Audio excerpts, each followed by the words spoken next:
एक मोमिन मुसलमान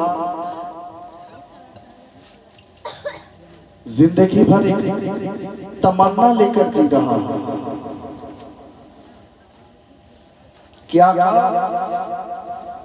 जिंदगी में एक बार सही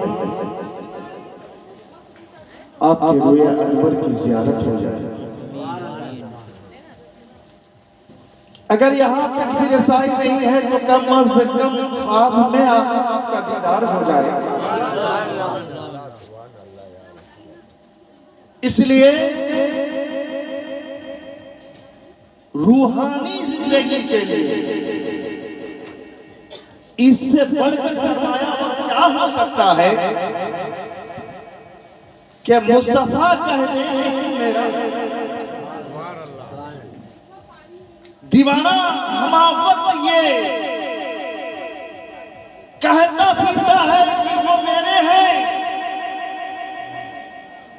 दीवाना हर वक्त ये चाहता है कि मुस्तफा मुझसे राजी हो जाए, लेकिन बात तो तब बनती है कि सरकार कह दे कि ये मेरा गुलाम है।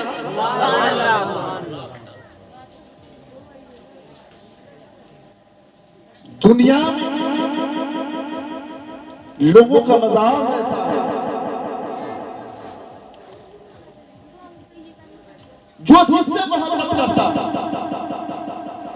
इको थोड़ा सा कम करो, थोड़ा सा इको कम करो, इको कम कर दो। दुनिया में अगर तो बढ़ो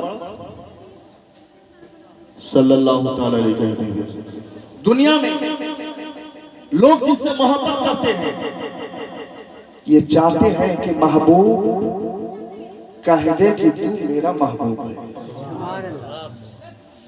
लेकिन इसी खातिरदाने गीती में ऐसी हस्तियां भी हैं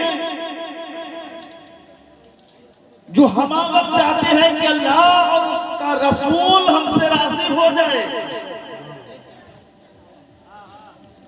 अल्लाह और उसके रसूल की मर्जी मेरे साथ हो जाए, और अल्लाह हमसे अपने वलियों में शुमार भी कर ले।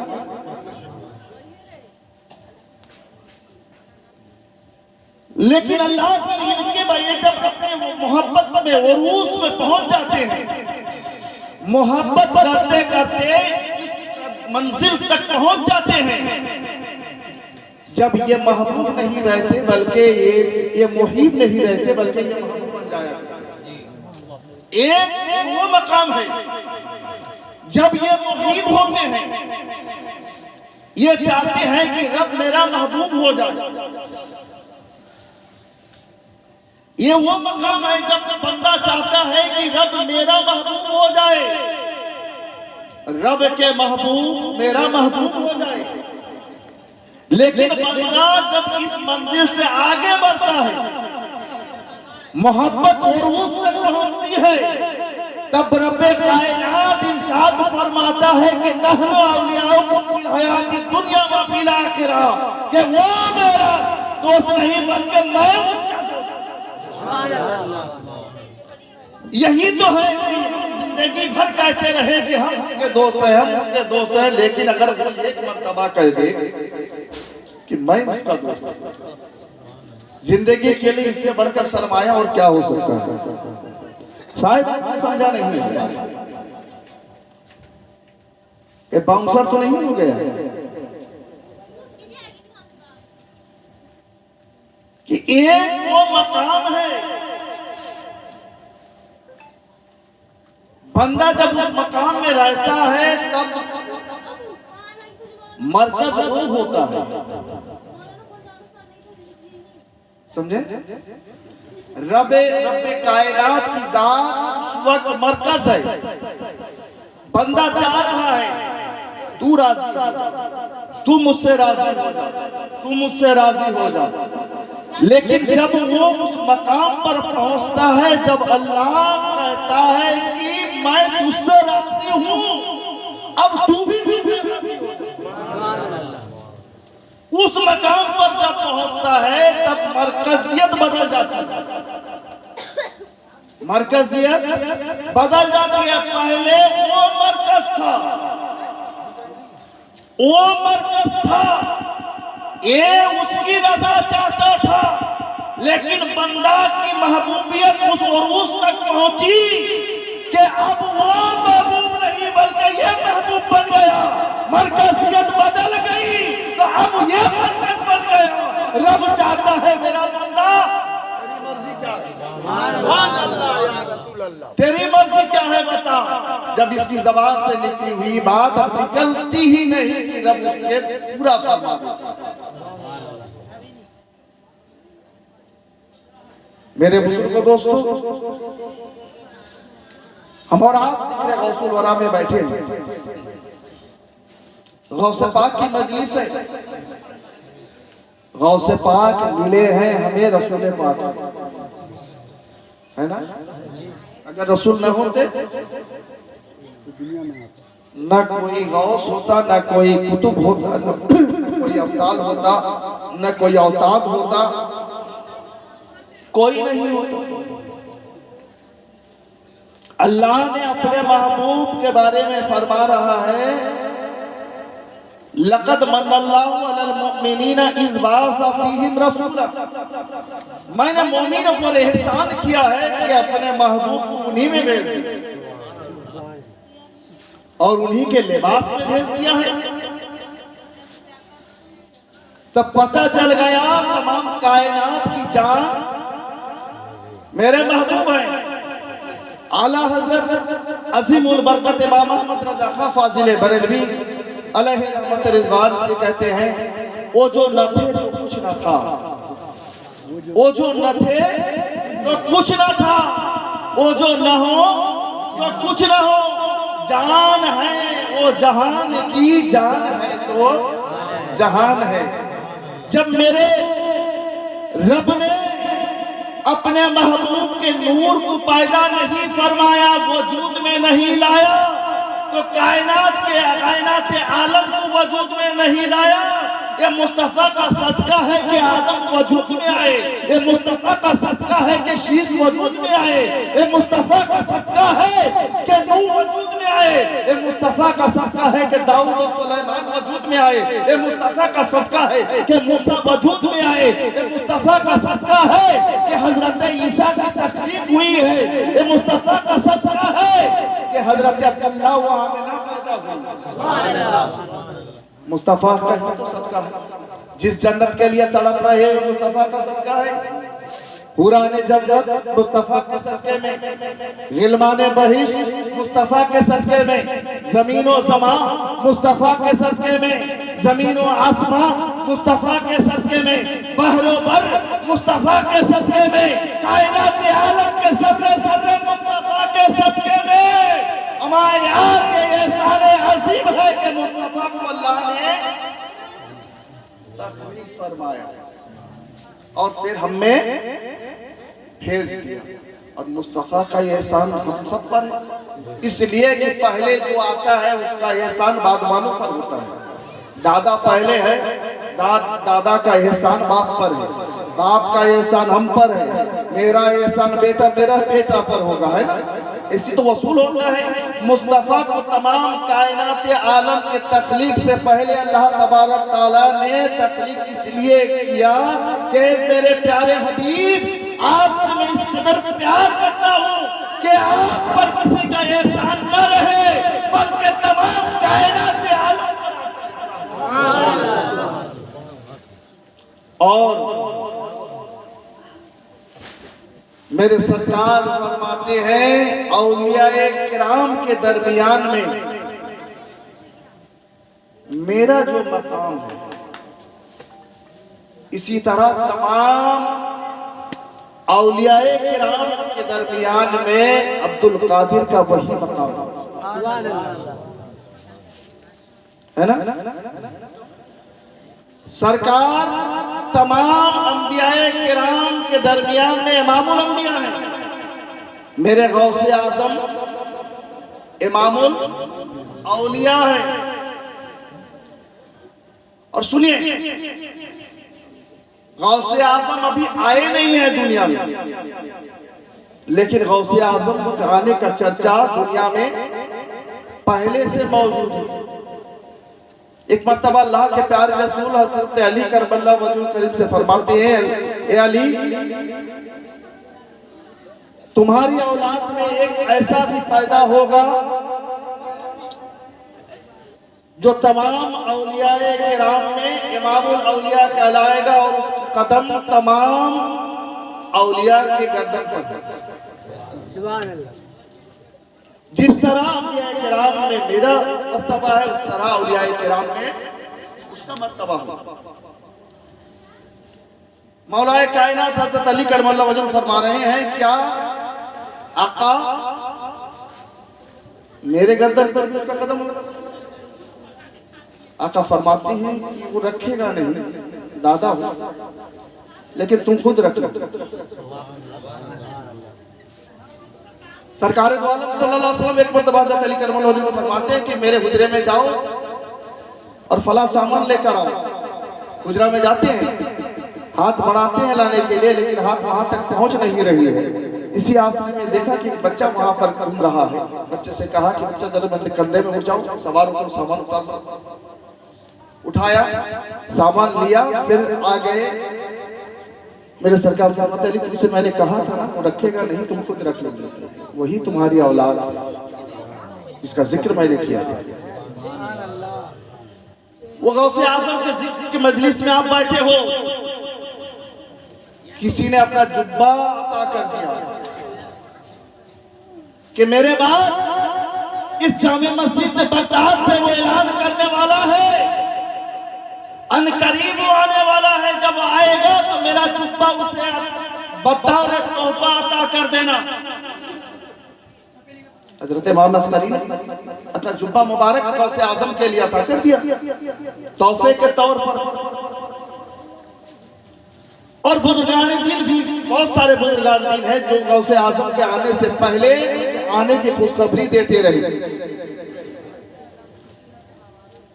वो गौसे आजम की मजलिस में हम और आप बैठे हैं। आपकी हयात जिंदगी में भी हम जो थे वो भी आपसे इस्तिगासा करते थे, मदद मांगते थे, और आज भी बंदेगाने खुदा उनके बारगाह की तरफ रुजू होता है और उनसे इस्तिगासा करता है, मदद है ना, मदद मांगते हैं ना। लेकिन हम जब याद मदद कहते हैं, सवाल ये होता है क्या गौसे पाक सुनते हैं? क्या गौसे पाक से मदद मांगना जायज है? जब तक वो इस खाकिदानी गीती में ज़ाहिरी हयाती जिंदगी में थे तब तक तो मांगना था, मांग लिया। लेकिन उस जाने के बाद आज जब मज़ार पाक में है तो आज भी क्या उनसे मदद मांगना चाहिए? लोगों में गुमान है कि जब गौसे पाक से जो मदद मांगते हैं, जब हम ख्वाजा गरीब नवाज से मांगते हैं, जब हम पीराने तरीकत से मदद मांगते हैं, तो ये हम पर शिर्क व बिदअत के फतवे लगा देते हैं। मांगना है तो खुदा से मांगो, देने वाला कौन है? खुदा ही है, वही देता है। मांगना है तो खुदा से मांगो।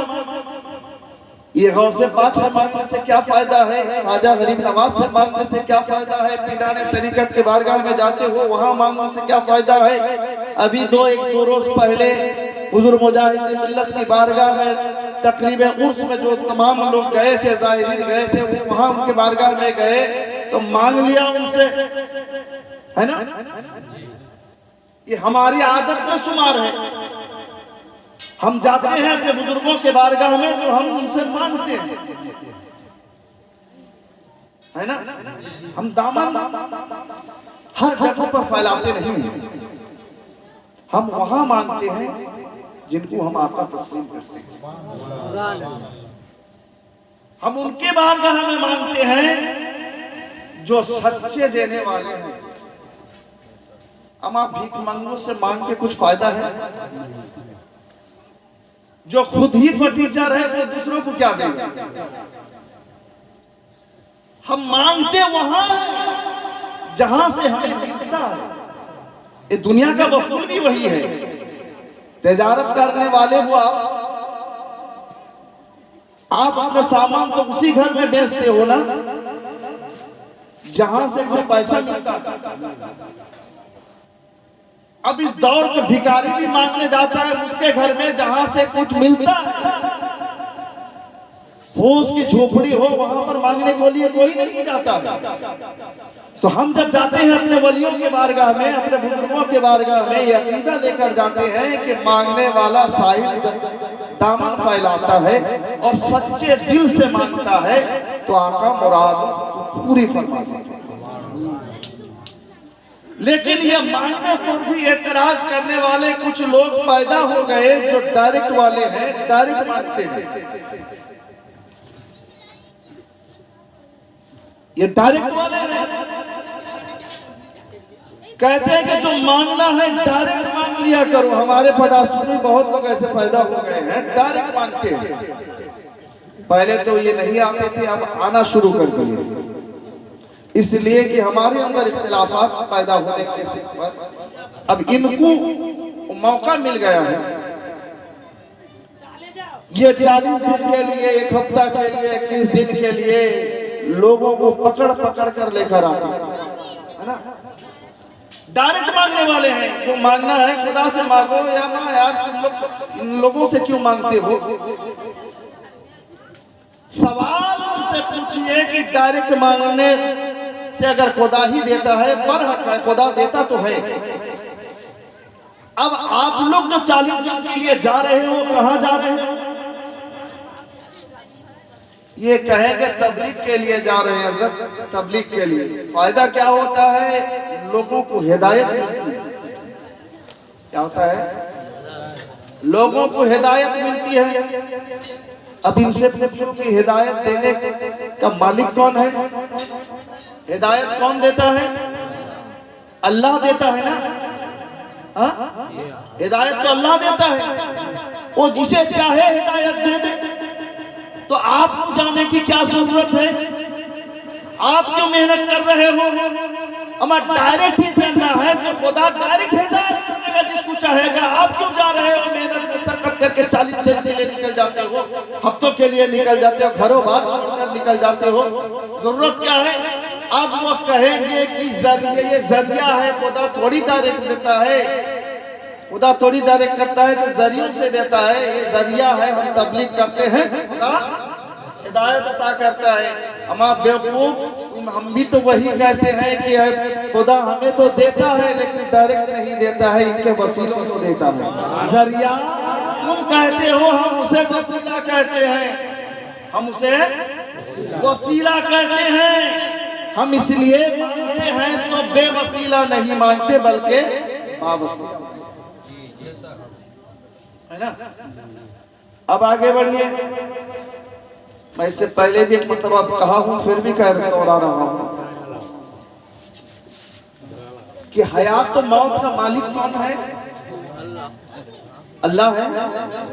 रिज़्क़ कौन देता है, खिलाता पिलाता कौन है।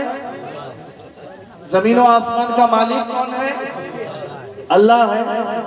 कायनात के आलम का मालिक अल्लाह है। तो अल्लाह की जमीन पर सबका हक बराबर है, सबका हक बराबर है ना। ये जमीन किसकी है, ये जमीन किसकी है। अब बेटा नहीं बोलेगा। ये जमीन किसकी है।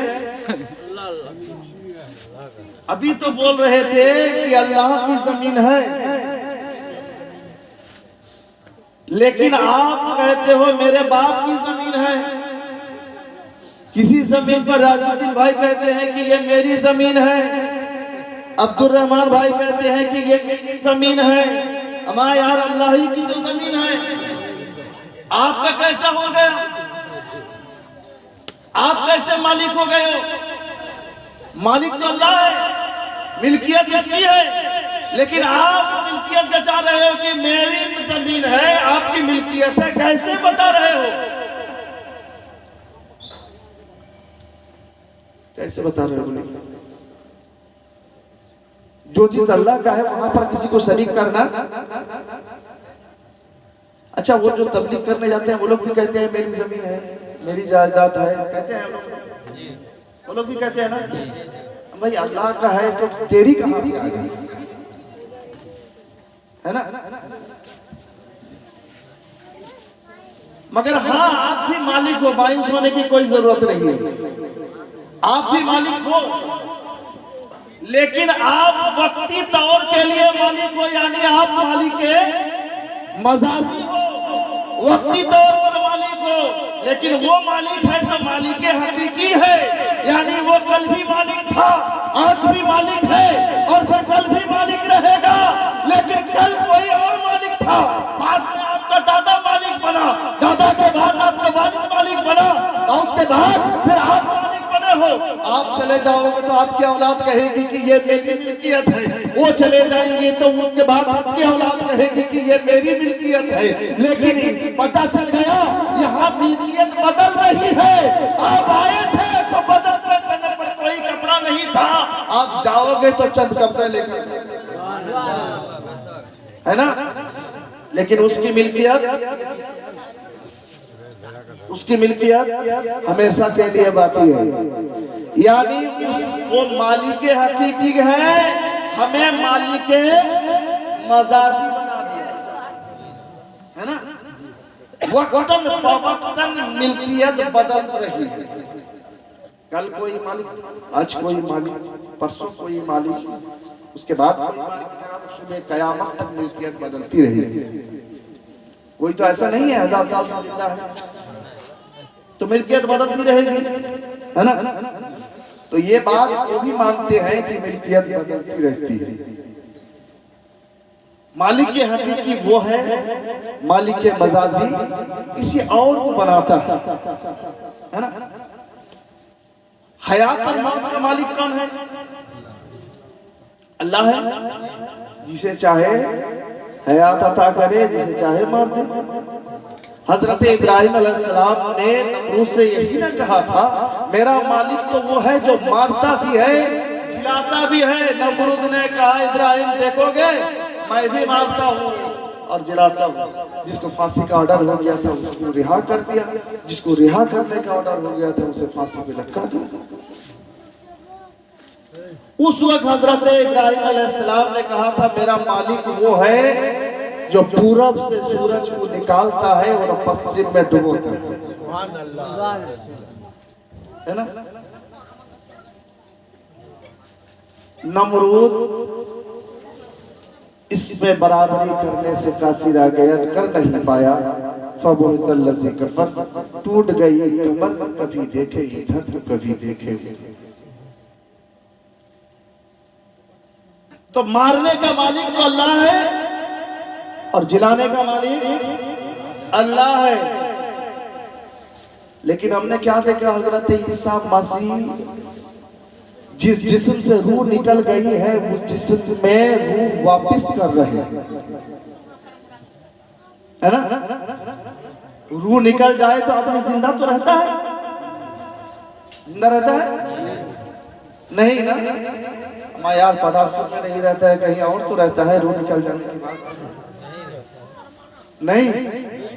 तो जिस जिस्म से रूह निकल जाए वो जिस्म बेकार, यानी रूह की जिंदगी के साथ हमारी जिंदगी जो है वो सलीक है।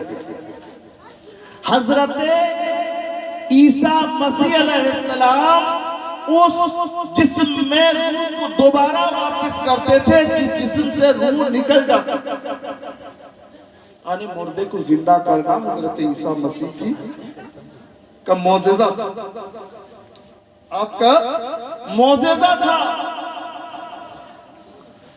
तो आप बताइए, आप कहते हो कि जिंदा करता है खुदा, लेकिन यहाँ हजरत ईसा मसीह जिंदा कर रहे हैं, तो क्या कहिएगा?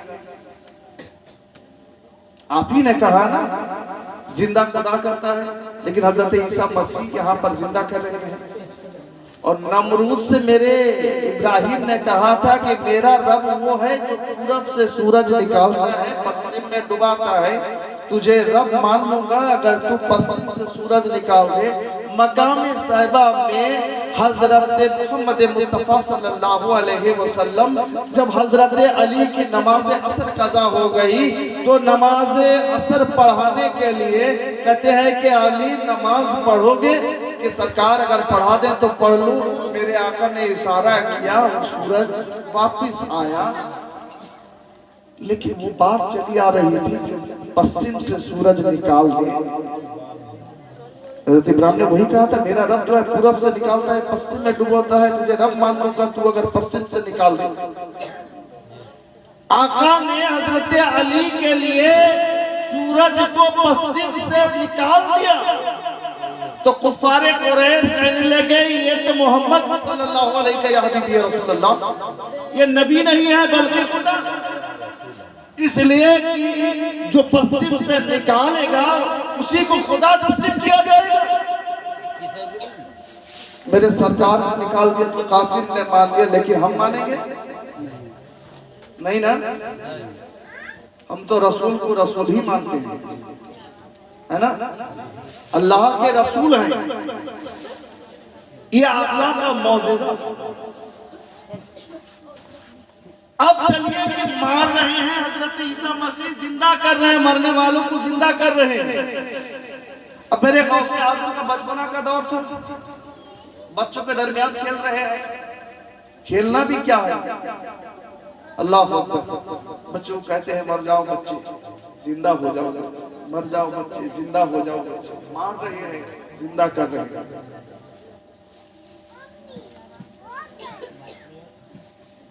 और उस औरत का एक ही बेटा था जो इंतकाल कर गया, तो पड़ोसियों ने कहा सैयद के घर का वो बच्चा जब बच्चों के दरमियान खेलता है ना, उसका खेलना ये होता है कि बच्चों को कभी वो मारता है कभी वो जिलाता है। जब वो बच्चों को कहे कि मर जाओ बच्चे, तो तुम भी उस सब में अपने बच्चे को भी वहां सुला देना। जब वो कहेगा कि जिंदा हो जाओ बच्चे, तो तमाम बच्चे जिंदा हो जाएंगे, तेरा बच्चा भी जिंदा होगा। उसने रख दिया,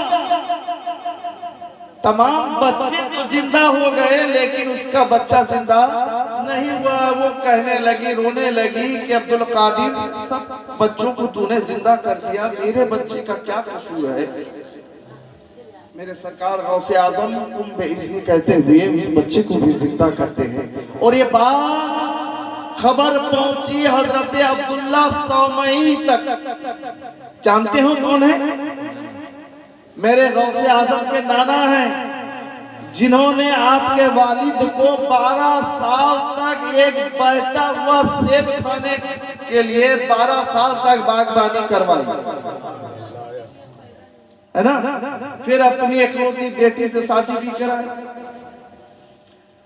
तो हजरत अब्दुल्ला सौमई के कान तक जब वो बात पहुंची, आप कहते हैं बचपन ही से करामत का ज़हूर करने लगा है। डंडा लेकर निकले तो हजरत गौसे आजम देख रहे हैं कि नाना डंडा लेकर आ रहे हैं।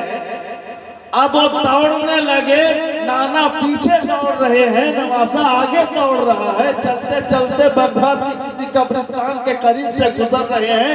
कहते कि कब्र वाले क्यों सो रहे हो, देखे नहीं वो डंडा लेकर आ रहे हैं, जल्दी भागो। तो हज़रत अब्दुल्ला सौमई देख रहे हैं कि अब्दुल कादिर अब अकेला नहीं है, कब्र में बासितों को जिंदा करके पीछे एक काफिला बना लिया है। उन्होंने कहा कि शायद इसी में है कि यहीं पर रुक जाया जाए, वरना बगदाद शहर में घूमेगा तो हर कब्रिस्तान से सबको जिंदा कर देगा। तो वहीं पर रुक जाते हैं, है ना। 12 साल की डूबी हुई कश्ती की वाकया, मशहूर वाकया है गौसे आज़म के। 12 साल की डूबी हुई कश्ती को आप बाराती समेत जिंदा वापस ला रखी समंदर के तह से। मगर सवाल वहीं पर कि जब जिलाने वाला जब गौसे आज़म जिंदा कर रहे हैं तो क्या कहोगे? अमा वहां पर तो सवाल एक ही था कि मदद क्यों मांगते हो, है ना। अलमदद या गौस, अलमदद या गरीब नवाज कहते हो तो शिर्क और बिदअत के फतवा लगाते थे। मैं यार से आजम में जिंदा कर रहे हैं जबकि ये जिंदा करना अल्लाह के जिम्मे है। बे औलादों को औलाद अता कर रहे हैं, औलाद भी वही देता है ना, लेकिन गौसे आजम अता कर रहे हैं। और बाबा फरीद जब मुराक़बे में रहे, मुजाहिदा करते रहे, देखना चाहे कि पावर कुछ आया है या नहीं। अब एक चिड़िया उड़कर जा रही थी, उन्होंने कहा कि उड़ जा, मर जा चिड़िया। जब चिड़िया मर गई तो कहते हैं कि उड़ जा चिड़िया, मर जा चिड़िया, उड़ जा चिड़िया। अब विक्त करने लगे, चिड़िया को न मरने दे रहे हैं, न सही से न जिंदा होने। सवाल होता है कि मारने वाला जिंदा करने वाला खुदा है, अल्लाह वहदहू ला शरीक की जात है। लेकिन हमने देखा कि कहीं हजरत ईसा मसीह जिंदा कर रहे हैं, कहीं पर गौसे आजम जिंदा कर रहे हैं, कहीं पर बाबा फरीद जिंदा कर रहे हैं। फिर एक पादरी आया गौसे आजम की बारगाह में, कहा कि मेरा नबी तो वो है जो गुम बेइज़्निल्लाह कहकर मुर्दों को जिंदा करता था, तुम्हारे नबी में ऐसा कोई पावर है? तो गौसे आजम उठते हैं, कहते हैं मैं नबी नहीं हूं, नबी के गुलामों के गुलामों के गुलामों के गुलाम हूं। तू किसी भी कब्रिस्तान में लेकर चल, अब्दुल कादिर जिंदा करके दिखा। तू नबी की कुदरत की बात क्या कर रहा है? नबी का ये गुलाम जिंदा करके दिखाएगा। वो लेकर गया कब्रिस्तान में, एक कब्र को दिखाया। मेरे सरकार गौसे आजम फरमाते हैं इसके मरे हुए 500 साल गुजर गए, 500 साल गुजर गए हैं, और ये कौम का गाने वाला है। बता कि गाते हुए उठे या ऐसे ही है ना? सवाल होता है गौसे पाक कैसे जिंदा कर रहे? अगर जिंदा किया तो जिंदा करना तो काम खुदा का है। सुनिए, अब अहम पॉइंट पर आइए। हम मानते हैं कि जिंदा करना अल्लाह के जिम्मे है। जमीन व आसमान का मालिक अल्लाह है, वही मारता है, वही जिलाता है, वही औलाद अता करता है, सब कुछ करता है। लेकिन वो की सिफत है ये, और ये सिफत में वो जो है वो जाती है। वो किसी के अता करदा से पावरफुल नहीं है, बल्कि खुद ब खुद पावरफुल है। लेकिन गौसे आजम को ये पावर मिला है तो अल्लाह ने अता किया है। गरीब नवाज को ये पावर मिला है तो अल्लाह को अता करता है। अगर बुजुर्गाने दिन को पावर मिला है तो अता करता है, यानी अल्लाह के अता से ही अता कर रहे हैं, अल्लाह के अता से ये गरीबों को दे रहे हैं, अल्लाह के अता से बंदेगाने खुदा की नुसरत फरमा रहे हैं, अल्लाह के अता से बंदेगाने खुदा की इस्तिगासा कर रहे हैं, मदद कर रहे हैं। और आज भी वो कब्र से अपने मज़ारे मुक़द्दस से हमारी हिदायत है ना। किस तरह कहोगे?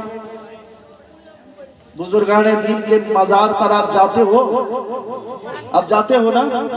जो जाते हो उनसे मेरा सवाल है, जो नहीं जाते हैं उनसे सवाल नहीं है। जो जाते हो उनसे सवाल है। जब उनके बारगाह में जाते हो, हम रोजाना सुबह उठते हैं, रात तक न जाने कितने गुनाह कर देते है ना, गुनाह का तसव्वुर भी नहीं होता। फिर रात में सो जाते हैं, सुबह उठते हैं, फिर वो सिलसिला शुरू हो जाता है। मगर इंसाफ से बताइए, जब हुजूर ताहिर मिल्लत की बारगाह में आप जाइएगा, हुजूर नसर मिल्लत की बारगाह में आप जाइएगा, हुजूर मुजाहिद मिल्लत की बारगाह में आप जाइएगा, हुजूर सरकार मिल्लत की बारगाह में आप जाइएगा। हमारे आप ज़ाहिरी जिंदगी की बात मैं नहीं कर रहा हूँ, उनके मज़ार में जब जाइएगा, जब गरीब नवाज के मज़ार में जाइएगा, जब नसीब हो के बगदाद मुअल्ला की ज़ियारत का सब आप हासिल करें, जब गौसे आज़म की बारगाह में जाइएगा, जब गौसुल आज़म के गौस जो तमाम अंबिया मेरा के सरदार हैं। जब मदनी सरदार के बारगाह में आप जाइएगा तब आपके सामने आपके गुनाह के दास्तान, हम तो वही हैं, वही ना कराए। फला गुनाह हमसे सर्जन हुआ है, फला गुनाह हमने किया है, फला गुनाह हमने किया है। तो क्या करते हो? उनके बारगाह में रोते हैं, गिड़गिड़ाते हैं, सरकार हम गुनहगार हैं, गुनाह तो कर दिए हैं, मौला आपके बारगाह तक पहुंच गए हैं, बख्शिश करवाना मेरा काम है, तौबा करवाना आपका काम है, आपके बारगाह तक आना मेरा काम था, आगे हमें साफ सुथरा करना आपका काम है। गुनाह के दास्तान बन जाते हैं, है ना। बंदा रोता है और ये रोते रोते जब आंसू के कतरे बह जाते हैं, उनके बारगाह से आवाज आती है, चाहे हम सुन पाए या ना सुन पाए, बंदा तो सिर्फ दिल से अगर तौबा कर रहा है, तेरी तौबा अल्लाह की बारगाह तक पहुंचा दिया और कबूल या कसर हासिल कर लिया। हम इनके बारगाह में जाते हैं इसलिए कि वसीला दर वसीला ये हमें पहुंचा देते हैं गौसे आजम तक, और गौसे आजम हमें पहुंचा देते हैं रसूल आजम तक।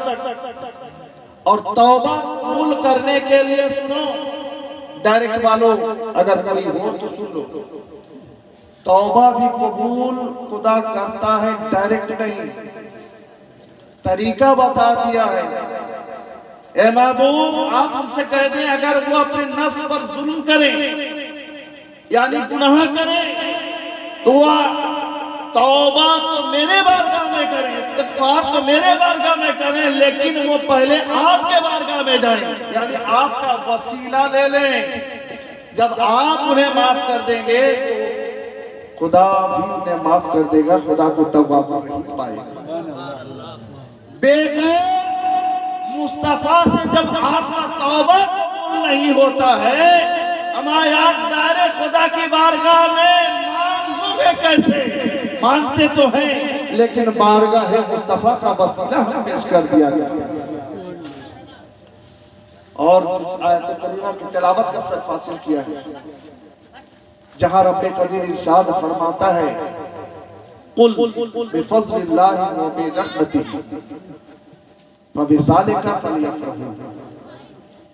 हम खुशियों का इजहार करते हैं, रसूल की आमद पर खुशियों का इजहार करते हैं, हम औलिया किराम का जिक्र करते हैं, याद करते हैं इन्हें, इसलिए कि ये हुक्म खुदावंद कुद्दूस है कि अल्लाह का फजल और अल्लाह की रहमत का हम खूब खूब जिक्र किया करें और उस पर खुशियां मनाएं, खुशियां मनाएं, आमदे रसूल पर खुशियां मनाएं।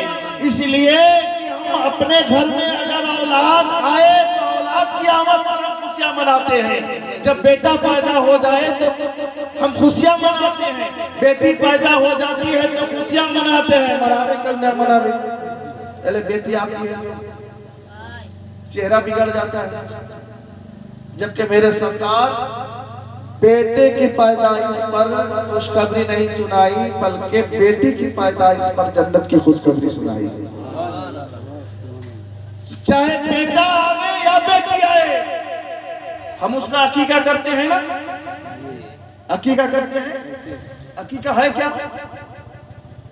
बच्चों की मिलाद की खुशी में खुशियां मनाना, यही तो अकीका। तो हम अपने बच्चों की आमद पर खुशियां मनाएं, लेकिन रसूल जिस दिन आए जिनके सदके में कायनात की तख्लीक हुई है, हमारे यार बाप भी हमारे लिए फजल है। फजलुल्लाह अल्लाह का फजल नहीं है, मां अल्लाह का फजल है। हमारे तमाम जो दादा परदादा तमाम फजलुल्लाह कहेंगे। इसलिए कि आप के पास एक गाड़ी हो जाए, अब गाड़ी पर लिखते हो हाजा मिन फजल रब्बी, घर मिल जाए तो घर में लिखते हो हाजा मिन फजल रब्बी। अमा यार, आप अगर पैदा नहीं होते तो ये गाड़ी कहां से मिलती, ये मकान कहां से मिलती? आप तो दुनिया में आए हो, डायरेक्ट नहीं आए। किसी के फजल से आए हो, किसी के जरिए से आए। खुदा अगर चाहता आपको आसमान से डायरेक्ट टपका देता है ना, नहीं सकता, डायरेक्ट टपका देता। आप आते ही मेरी करने निकल जाते हैं। कितना अच्छा होता, परवरिश करने के लिए पैसा खर्च करने की जरूरत नहीं होती है। आप ऊपर से टपका देता, आप आके तकरीर करना शुरू कर देते, ऊपर से टपका देते, आप मद्दाहने रसूल बनकर नात सुनाने लगते। लेकिन खुदा आपको भी भेजा है तो बगैर माँ बाप के नहीं। हाँ, अगर वो चाहता तो बगैर माँ बाप के भी भेज सकता था। हजरत ईसा मसीह को भेजा तो बगैर बाप के भेज दिया। हजरत आदम की तख्लीक हुई तो हम माँ है ना बाप है ना, तो वो चाहता था तो बगैर माँ बाप के भी आप दुनिया में भेज सकता था। लेकिन उसने आपको भी भेजा तो माँ बाप के जरिए भेजा। अगर वो चाहता तो 30-12 कुरान को भेज देता किसी बगैर वसीले। लेकिन जब कुरान भेजने की बारी आई, हजरत जिब्राइल में से कहा, जिब्राइल वही ले जाओ, मेरे हबीब के बारगाह तक पहुंचाओ, है ना। अम्मा यार, बगैर वसीले से कौन काम होता है? कोई काम कर सकते हो? आप कपड़ा पहनोगे, वसीला मानना पड़ेगा दर्जी की, है ना। खाना खाओगे, होम मिनिस्टर का वसीला मानना पड़ेगा, नहीं तो नहीं पकाएंगी, है ना। होम मिनिस्टर नाराज तो हाड़ी चूल्हा बंद, तो वसीला है। कितने वसीलों के साथ आप खाना खा रहे हो? तमाम वसाइल के बाद आप ये कपड़ा पहन रहे हो। यहाँ ये जो आए हैं ना साहबाज और गुलफाम साहिबान, ये भी डायरेक्ट वहां से उड़कर नहीं आ गए। ये औलिया किराम होते हैं, जहां चाहते हैं आंख बंद करते हैं। इसलिए कि वली की एक सिफत में से वो भी है कि वली जो होता है वो मुतसर्रिफ फिल कायनात होता है। वली मुतसर्रिफ फिल कायनात होता है। हजरत दाता गंजबख्श अली हिजबरी का नाम सुना है? दाता बाबा, दाता गंजबख्श का लाहौर में है। हजरत गरीब नवाज ने भी जिनको अपना मुर्शिद माना, मेरे गरीब नवाज से भी पहले वो हिंदुस्तान की सरजमीन में तशरीफ लाए और सिलसिलाए चिश्त के बुजुर्ग हैं। दाता गंजबख्श कहते हैं कि जो वली होगा वो मुतसर्रिफ फिल कायनात भी होगा। वली का माना ही है, माना बता रहे हैं, 8वें माने से एक माना बता रहे हैं कि वली जो होगा मुतसर्रिफ फिल कायनात होगा, यानी दुनिया के किसी भी कोने में चाहे वो कहीं भी बैठे, वो जहां चाहेगा वहीं पहुंच सकता। और इसको समझाने के लिए आपने कुरान मजीद से एक वाकया पेश किया। हजरत सुलेमान अलैहिस्सलाम का नाम सुने हो आप? सुने हो? हजरत सुलेमान अलैहिस्सलाम जहां बादशाह थे, वही आप अल्लाह के नबी भी थे। और मुल्क सबा की रानी मलका बिल्किस आपकी दावत पर वो इस्लाम कबूल करने के लिए आपके दरबार पर आ रहे। आप बेफिक्र रहिए, अब थोड़ी देर के सुनेंगे ना, यही वाकया लेकर खत्म करते हैं। मुल्क सबा की मलका बिल्किस आ रही है हजरत सुलेमान अलैहिस्सलाम की दावत पर इस्लाम कबूल करने के लिए। इस्लाम तो मुकम्मल किया है मेरे आका, लेकिन पहले से इस्लाम मौजूद है ना। अब फासला कितना है?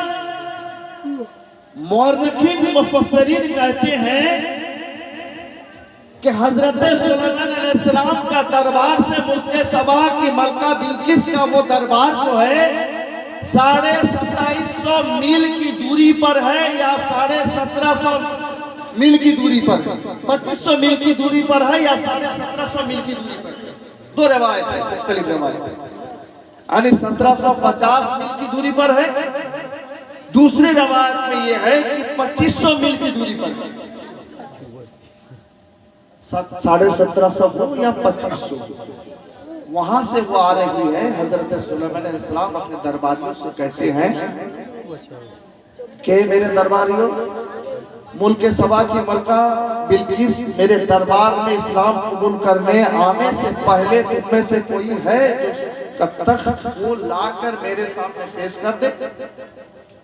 और वो तख्त भी देखिए, तख्त कैसा, ये प्लास्टिक वाला चेयर नहीं है, वो तख्त है 80 इंसानी हाथों के बराबर उसकी लंबाई, 40 इंसानी हाथों के बराबर उसकी चौड़ाई, 30 इंसानी हाथों के बराबर उसकी ऊंचाई, और फिर हीरे जवाहरात से बिल्कुल मुरस्सा है, मुज़य्यन है, सजा हुआ है। उतना भारी भरकम तख्त 1750 मील ही पकड़िए, 1750 मील की फासला तय करके कोई जाए और उस भारी भरकम तख्त को उठाए और हजरत सुलेमान अलैहिस्सलाम के दरबार में पेश करे, जबकि मुल्क सबा की मलका बिल्किस कितनी दूरी पर है, 100 मील की दूरी पर। कितनी दूरी पर है, 100 मील की दूरी पर है। और जो यहाँ से जाने वाला जाएगा वो 1750 मील की मसाफत को तय करते हुए जाएगा, फिर 1750 मील के मसाफत को वो तय करते हुए आएगा। उस भारी भरकम तख्त को लेके मुल्क सबा की मलका बिल्किस 100 मील की दूरी तय करके आने से पहले वो वहां पर पेश करेगा। कुरान कहता है कि एक सर्कस जिन उठा, एक सर्कस जिन उठा, कहते हैं कि मैं इस पर कादिर हूं, मैं लाऊंगा आपकी एक मजलिस बर्खास्त होने से पहले बुला के हाजिर, और आपका एक मजलिस 3 घंटों पर मुश्तमिल होता था। आप एक मर्तबा बैठते तो 3 घंटों के लिए बैठते, है ना, यानी 3 घंटों से पहले मैं उसको लाकर हाजिर कर दूंगा। हजरत सुलेमान अलैहिस्सलाम क्या दिखाना चाहते थे, कहते इससे भी कम वक्त में कोई ला सकता है। तो आसिफ बिन बरखिया जिसका जिक्र कुरान में किया गया है कि वो शख्स था जिसके पास इल्म, साहिब इल्म था। मुफस्सिर किराम कहते हैं कि वो था जिसके पास तौरीत का इल्म। हजरत दाऊद अलैहिस्सलाम पर जो किताब उतरी है उसका नाम आसमानी किताब तौरीत, तौरीत है ना। तो हजरत सुलेमान अलैहिस्सलाम जो है हजरत दाऊद अलैहिस्सलाम के फर्जंद यानी उनके बेटे, तो वो था जिसके पास तौरीत का इल्म था, यानी तौरीत का आलिम था। आसिफ बिन बरखिया के नाम से जिसे याद किया जाता है, कहता है कि हजरत सुलेमान अलैहिस्सलाम आपके पलक झपकने से पहले मैं उसको लाकर आपके सामने पेश कर दूंगा। और अभी हजरत सुलेमान अलैहिस्सलाम एक पलक झपके ही ना थे, देख रहे हैं कि वो भारी भरकम वो तख्त आपके सामने हाजिर है। मेरे मिल्लत के नौजवानों, सुलेमान अलैहिस्सलाम फकत एक नबी है, रसूल भी नहीं है। तौरीत का आलिम जब इतना भारी भरकम तख्त को 1750 मील की मसाफत तय करते हुए जाए और तय करते हुए आए लेकर, और आप पलक झपकने ना पाए, हमारे यार जो मुस्तफा का वली होगा, जो कुरान का आलिम होगा, जो अल्लाह का वली होगा, मुस्तफा का चाहने वाला होगा, मानने वाला होगा, वो कितना पावरफुल होगा।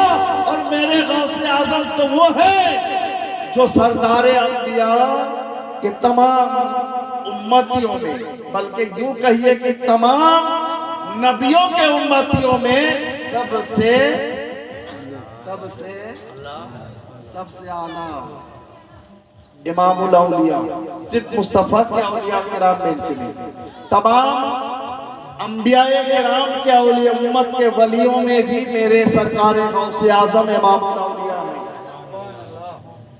जब सुलेमान अलैहिस्सलाम की एक उम्मती का इतना मर्तबा कि यहाँ बैठकर उतना दूर पहुंच सके, तो गौसे आज़म ने अगर बगदाद से हमारे मदद के लिए आ गए तो कौन डाकू के पंजे में अगर उनका मुरीद है, वो अगर पहुंच जाए, खड़ाम को भेज दे, अपने लूटे को भेज दे, कौन सी बड़ी बात है। वो गौसे आज़म जब माँ के सिकम में है, उस वक्त भी आपने माँ को बचाया। वाकया आपने सुना है, सिकम में मादर में खट्टी चीज खाने की जरूरत पड़ी तो आप आगे बढ़ गई, बाग की तरफ गई, 3 मरतबा हाथ बढ़ाया आपने, 3 मरतबा पेट में दर्द महसूस की, वापस हो गई। जब गौसे आज़म हो गए, बोलने के जमाने में आप उंगली पकड़ कर गौसे आज़म को लेकर उसी बाग की जानिब जब चलती है, आप मुस्कुराते हैं, माँ कहती है बेटा मुस्कुरा रहे हो क्यों? आदमी मुस्कुरा तब है जब कोई पुरानी बात याद आ जाए, है ना। तो आप फरमाते हैं माँ मैं ये पहली मर्तबा नहीं आया हूँ, बल्कि दूसरी मर्तबा इस बाग में आ रहा हूँ। याद करो मेरी अम्मी, मैं पहली मर्तबा तो तब आया था जब आपके सिकम मुबारक में था। आपको खट्टी चीज खाने की हाजत हुई तो आप बाग में आई तो हाथ बढ़ाया, 3 मरतबा वहां जहरीली बिच्छू रहता था, आपको डंग मारने के लिए तैयार था, आप 3 मरतबा हाथ बढ़ाई। मैंने सोचा कि आपको रोका कैसे जाए, तो मैं वहीं से अंगड़ाई, थोड़ा सा लिया, आप दर्द महसूस किया और बैठ गई, है ना। जब कब्र में किसी को लिटा देते हो ना, वहां पर भी 3 पर्दा होता है, पाटे का पर्दा, मिट्टी का पर्दा, कफन का पर्दा। लेकिन अल्लाह के वलियों के मजार में हम पत्थर भी कर देते हैं, चादर भी चढ़ाते हैं, है ना, अलग बात है। ये मौजूद आज का नहीं है, वरना फिर आज दिन में कहेंगे 12 से 1 बज गया, है ना। तो गौसे आज़म माँ के सिकम में जब है, साइंस कह रही है कि माँ के सिकम में जब बच्चा रहता है वो 3 पर्दे के अंदर रहता है। तो मेरे गौसे आज़म जब 3 पर्दे के अंदर रहकर माँ की हिफाजत कर सकते हैं, तो आज भी 3 पर्दे के अंदर रहकर हम गरीबों की हिफाजत नहीं कर सकते? नहीं कर सकते हैं? कर सकते हैं। पुकार कर देखो। तो हम इसलिए उन्हें मांगते हैं, पुकारते हैं, खुदा समझकर नहीं, खुदा समझकर नहीं, बल्कि अल्लाह का वो महबूब बंदा है। अल्लाह ने उन्हें इतना दिया है कि वो वली का और भी एक माना है नसीर का, यानी अल्लाह के बंदों को वो मदद करने वाला है। वली जो होता है अल्लाह के बंदों को मदद करने वाला होता है, वो अल्लाह से लेते हैं, बंदेगाने खुदा को देते हैं। अल्लाह ने इतना पावर दिया है, इतना पावर दिया है कि रूह का असर वो हुआ, रूह जिस्म को भी अपने सांचे में था, है ना। हम इस मौजू की तरफ नहीं जाएंगे, आप परेशान मत होइए। बस इनके मार्गाह में इसलिए जाते हैं खुदा समझ कर नहीं, इनसे मांगते हैं इसलिए कि खुदा समझ कर नहीं। इनसे जो करामत ज़हूर होती है, ये खुदा की करामत, खुदा की जात जो शादी होती है। खुदा तो करता है, मारता भी है, जिलाती भी, सब कुछ करता है, लेकिन ये करते हैं तो खुदा की दी हुई अता से ये करते हैं, है ना। तो इनसे मांगना जायज है, इनसे लेना जायज है, इनकी करामत बरहक है, इनसे इनकार करने वाला जो है वो अहमक है। तो ये डायरेक्ट वाले जो हैं उनको डायरेक्ट रहे, हम तो वसीला वाले हैं, हम बुजुर्गान दीन के वसीले से मांगते हैं। गौसे आज़म की बारगाह में बैठे, और गौसे आज़म जब दुनिया में आए तो वली बनकर आए। जब कोई वली हो जाता है, जब कोई वली हो जाते हैं, उसको क्या जरूरत है रियाजत करने की, इबादत करने की? है कि आपने कहा अब्दुल कादिर मैं तेरा तू मैं, इबादत करने की क्या जरूरत है, रियाजत करने की क्या जरूरत है? लेकिन हजरत गौसे आजम फरमाते हैं, मैं मुजाहिदी के उस दौर में 1 साल पहले 1 साल तक कुछ ठोस ग़िज़ा मैंने हलक से नीचे उतारा है। ठोस ग़िज़ा मतलब जब आप चावल खाते हो, रोटी खाते हो, बिरयानी खाते हो, सब खाते हो ना। ठोस ग़िज़ा कुछ खाया ही नहीं, सिर्फ पानी पिया। दूसरे साल 1 साल गुजर जाने के बाद पानी पीना भी छोड़ दिया, गाछ के पत्ते खाने लगे, जिंदगी बसर करने लगे। सांस की डोरियां लगता था कि कभी कभी बंद हो। अब इसी तरह गुजरने के बाद ऐसा वैसा वक्त भी गुजरा कि शायद अभी रूह परवास कर जाए, रूह निकल जाए, सांस की डोरी कट जाए। लेकिन मैंने दिल में ठान लिया है कि अल्लाह जब तक तू ना खिलाएगा अब्दुल कादिर कुछ नहीं खाएगा। जब तक तू ना खिलाएगा अब्दुल कादिर कुछ नहीं खाएगा। इबादत करने लगे, रियाजत करने लगे। गैब से आवाज आती है, अब्दुल कादिर कुछ खा भी लिया कर, कुछ खा भी लिया कर। आला हजरत इसी को फरमाते हैं, कसमें दे दे कर खिलाता है पिलाता है तुझे, प्यारा अल्लाह तेरा चाहने वाला तेरा। और ये गौसुल आज़म गौस होता है। मेरे पीर मुर्शिद फरमाते थे, मेरे वालिद मोहतरम फरमाते थे कि गौस वो है जो दुनिया के किसी भी कोने में रहे, रोजाना 1 मर्तबा तवाफ़े काबा करके अपनी जगह पर वापस। सुभान अल्लाह। और गौसे आज़म का मर्तबा यह है कि गौसे आज़म जहां पर रहे, खानाए काबा रोजाना 1 मर्तबा उनके दरे दहलीज का तवाफ करके वापस। आला हजरत इसी फरमाते हैं अपने असार में कि सारे अख्ताबे जहां करते हैं काबे का तवाफ, सारे अख्ताबे जहां करते हैं काबे का तवाफ, काबा करता है तवाफे दरे वाला तेरा। है ना, वहां क्या मर्तबा है गौस है वाला तेरा, ऊंचे ऊंचों के सरों से है कदम आला तेरा। सर भला क्या कोई जाने के है कैसा तेरा, औलिया मलती हैं आंखें वो है तेरा। कि मोहम्मद से वफा तुमने तो हम तेरे हैं, ये जहां चीज है क्या लौह कलम तेरे। वाखिर दावाना अल्हम्दुलिल्लाहि रब्बिल आलमीन। आमीन आमीन बिजाहि सय्यिदुल मुरसलीन।